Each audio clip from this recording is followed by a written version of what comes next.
মুহাম্মদ সাল্লাল্লাহু আলাইহি ওয়াসাল্লাম বললেন, মান তাসাব্বা বিকওমিন ফাওয়া মিনহুম। পৃথিবীর মানুষ, তোমরা মনে রেখো, যদি তোমরা ইহুদি খ্রিস্টানের নীতিকে অনুসরণ করো, শুধু ইহুদি খ্রিস্টান নয়, পৃথিবীতে যতদিন তোমরা বেঁচে থাকবে, আমি মুহাম্মদ সাল্লাল্লাহু আলাইহি ওয়াসাল্লামকে অনুসরণ করা বাদ দিয়ে যদি তোমরা কোনো ধর্মকে পালন করো, যদি তোমরা কোনো জাতির অনুসরণ করো, সেই জাতি যাবে যেখানে, তোমরাও যাবে সেখানে।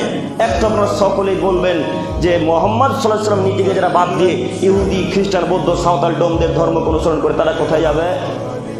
জাহান্নামে যাবে। একটু এবার আপনি কথা মনে রাখেন, একটু আপনাকে দেখাচ্ছি।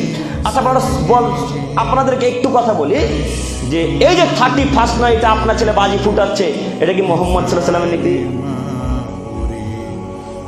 ওই যে আপনার ছেলে ওই নদীর ধারে গিয়ে, দিয়ার পাড়াতে গিয়ে গান বাজনা বাজাচ্ছে, 10 ফুট 12 ফুট 13 ফুটের ডিজে বক্স ভাড়া করে গান বাজাচ্ছে, ওটা কি ইসরায়েলদের ছেলে? ওই ছেলেগুলো ইসরায়েল আমেরিকা থেকে এসেছে এখানে গান বাজাতে? না, তারা আসবে না। তারা আপনাকে মানুষই মনে করে না। ইহুদি খ্রিস্টানরা মুসলমানকে মানুষই মনে করে যে আপনাদের এলাকাতে এসে গান বাজনা বাজাবে।